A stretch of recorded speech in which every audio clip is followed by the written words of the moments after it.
जय गुरुदेव।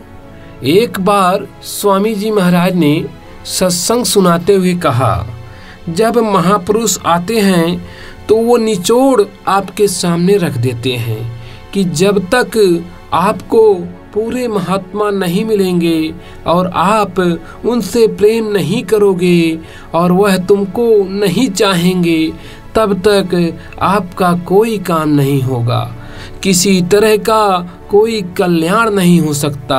ये जीवात्मा जन्म मरण के बंधन से नहीं निकल सकती है। जब तुम इनसे प्रेम करोगे तभी वो आपस में प्रेम करेंगे। वो तो चाहते ही हैं पर आप नहीं चाहते हो। वो बहुत प्रेम करना जानते भी हैं और करते भी हैं, लेकिन सब कमी अपने में रहती है, क्योंकि मन उत्पाती है। मन यहाँ फंसकर जीवात्मा का दुश्मन हो गया है और एक भी बात उसकी नहीं सुनता है। मन इंद्रियों के घाट पर बैठकर तरह तरह की चंचलता करता रहता है। वह महात्माओं की बात क्या सुनेगा और उनसे प्रेम क्या करेगा?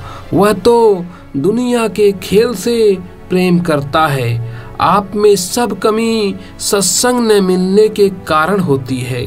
सत्संग मिलने से आपकी समझ में आएगा, वरना जैसे खाली आए हो वैसे ही चले जाओगे। सत्य पुरुष का भेद न जाना, भेद मते का बंधन ठाना। अब क्या हुआ? सही सच्चा रास्ता तो दोनों आँखों के पीछे था, उससे और नाम से शब्द से अलग हो गए।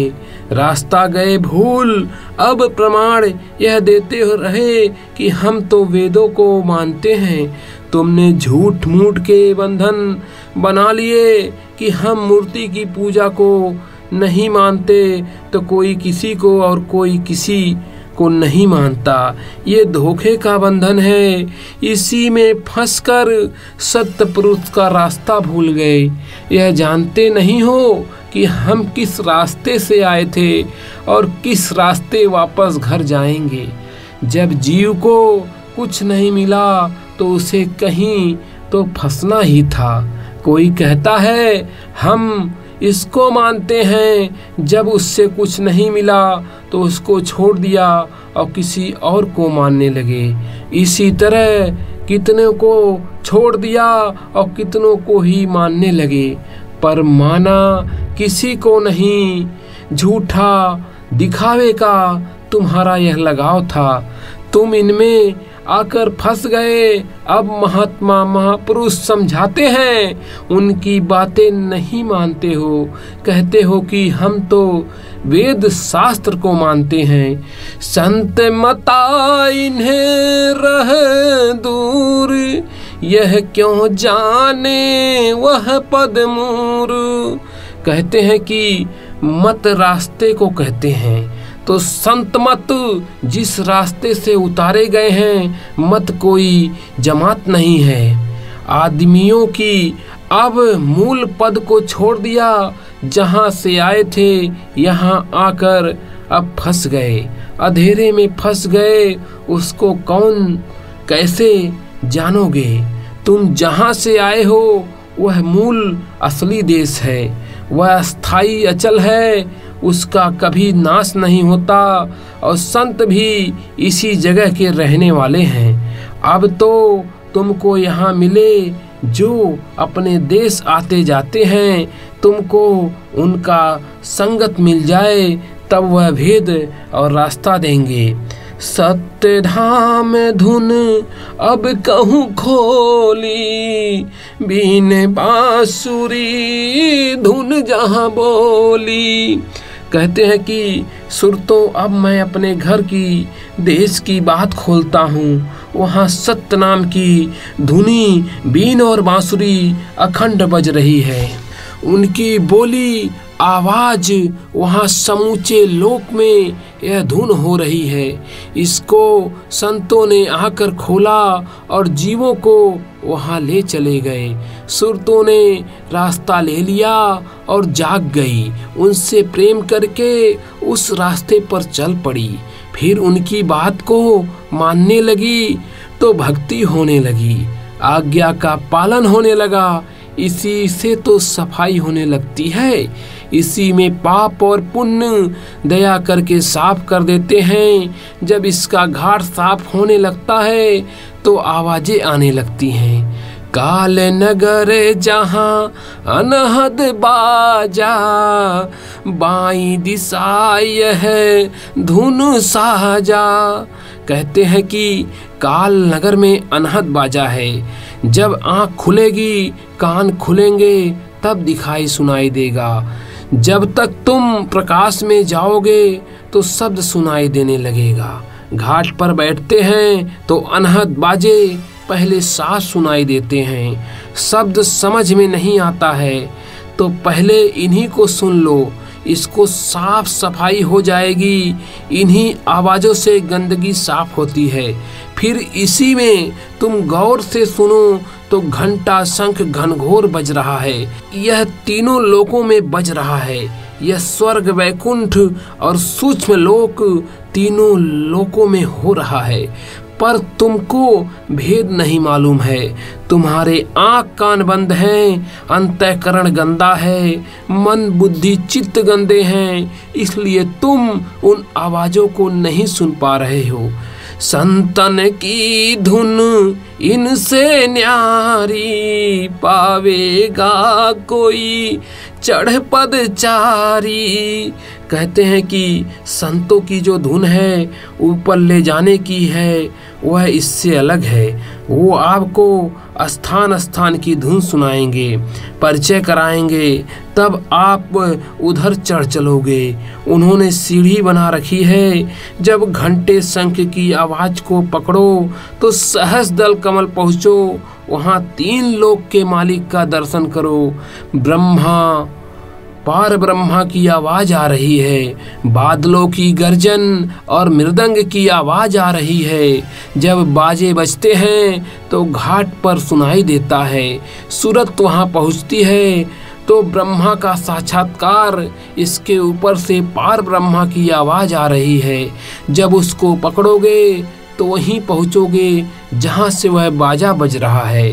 फिर उनका साक्षात्कार होगा। कहते हैं कि कोई इन आस्थानों पर चढ़ेगा, कोई इन आस्थानों पे चढ़ेगा, और कोई अपने देश सत्य देश में पहुँचेगा। बगैर संतों की मदद के संभव नहीं है, इसलिए पूरा भेद बताया जाता है ताकि जीव चढ़ चले। पर तुम इधर लगाव रखते हो, तुमको दिखाई सुनाई देता है, लेकिन इधर के लगाव के कारण मन फट भाग जाता है। इधर संसार मोह माया से थोड़ा मन को हटाए रहो ताकि पर्दा न जमने पाए। आपको उसको परखना चाहिए कि हमारा मन उधर गया तो गंदगी ले आया है, उसकी वजह से देखना सुनना बंद हो गया है। तो क्यों ऐसा करते हो? मन को सीमित भगाओ, शरीर के पोषण के लिए, उसके रख रखाव के लिए, बाकी क्योंकि किसी के झमेले में मत पड़ो। कहने में कुछ कसर न राखी, खुले दृष्टि तब देखे भाखी।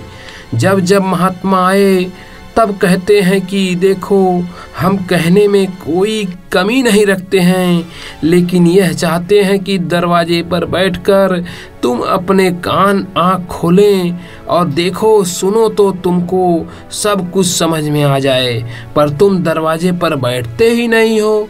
संत में हर से जो कोई पावे, बिना संत कुछ हाथ न आवे।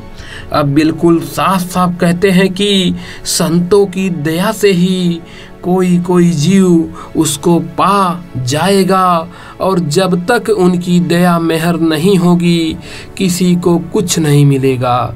स्पष्ट है कि जीव जब कुछ पाएगा और उनके बगैर तो आपको स्वर्ग, वैकुंठ, ईश्वर लोक कुछ भी नहीं मिलेगा। आप जो कहते हो कि स्वर्ग चला गया, वैकुंठ चला गया, तो यह केवल कहावत की ही रह जाएगी। संत कहीं छान कर मूर्ख मानी। संतों ने अपनी आंखों से सब देखा और सब भेद सुना। ऊपर चढ़कर वहां गए, उनको पूरा ज्ञान बोध हुआ, उन्होंने सब बताया। पर जीव मूर्ख अपनी हठ इसी झूठ के सामने की और सच्ची बात को नहीं मानता है। मूर्ख पढ़ा लिखा धनी मानी होता है, बिना प्रीत प्रतीत के कैसे पावे ठौर। अब वो कहते हैं कि जब तक तुमको महापुरुष का विश्वास नहीं और उनसे प्रेम नहीं होगा तब तक तुमको कैसे कुछ मिलेगा। अगर तुमको यहाँ कुछ ही किसी का विश्वास नहीं हो तो यहाँ कोई चीज़ नहीं मिल सकती है। संत गुरु तो प्रेम के स्वरूप हैं, प्रेम का खजाना है। उनके पास जब तुमको प्रेम हो गया तो फिर क्या, सब कुछ आपको मिल जाएगा। संत से हर प्रीति जब दृढ़ कर चित्त लगाए। जब जब महापुरुष आए, रैदास जी, मीराबाई, कबीर साहब, गोविंद साहब, गोस्वामी जी आए तो कहते हैं कि जीव तू संतों से प्रीत कर, उनका विश्वास कर, उनसे प्रेम कर, इतना काम कर। वो हमेशा देने के लिए आते रहे। अब जो ले लेगा वह चढ़ चलेगा, चाहे जो झोली फैलाएगा उसको मिल जाएगा। झोली कोई कपड़े की नहीं है, यह झोली फैलाओगे घाट पर बैठकर कि हम पर दया कर दो, कृपा कर दो, हम कुछ जानते समझते नहीं हैं, हम तो पापी अज्ञानी हैं। अपनी कृपा, आपकी कृपा दया हो जाए, आप झोली फैलाकर दरवाजे पर खड़े हो जाओगे तो दान मिल जाएगा। संतों की भीख बहुत बड़ी भीख है, जिसको मिल गई बहुत बड़ी भीख मिल गई। करम भरम सब छोड़ कर सूरत शब्द मिलाए। वो संत जब रास्ता दे दें, सूरत शब्द का भेद दे दें, तो कर्म शर्म सब छोड़कर इसी में लग जाओ। अब कहते हैं कि ध्यान भजन सुमरन में लग जाओ, उसमें देर मत करो। यह जो रास्ता आपको बताया यह सीधा सरल है। तुम जितने कर्म भ्रम में हैं सब छोड़ो। यही कर्म है कि सूरत को घाट पर लगा लेना, घाट को खोलना और उसमें दाखिल हो जाना, तब नाम तुम्हारे पकड़ में आ जाएगा। तुम उधर चल दोगे, नाम पर बैठ जाओगे तो वह तुमको ले चलेगा। भेद नाम का जब तू पावे, सत्संग में स्वामी के आवे। कहते हैं कि जब जब तुमको संत मिले और उनका सत्संग मिलेगा, फिर उसमें तुम आओगे जाओगे तभी काम बनेगा। नाम का भेद जिनको मिल गया वो तो अलग हैं और अपना काम कर लेते हैं। इनमें भी कितने लोग आए गए, कई लोगों ने बहुत काम किया और निकल गए, वो घर पहुंच गए। उनकी उम्र भी ज़्यादा थी पर प्रेम हो गया और रास्ता पा गए। जो वचन कहते थे उसका वह पालन करते थे। अब कोई कोई तो पा ही जाता है, बस उतनी ही है जब तक जीव उस तरफ नहीं लगता है, शब्द को सुन नहीं पाता है, तब तक ही देर है। जहाँ सुनने लगा वहाँ चस्का लगा, उधर तो बहुत आनंद है। इतना मीठा आनंदित रसदायक है कि उसको पीने के बाद इधर सब फीका लगने लगता है, फिर वह उधर ही भागता है। उधर गुरु महाराज अति दया करते हैं। जय गुरुदेव।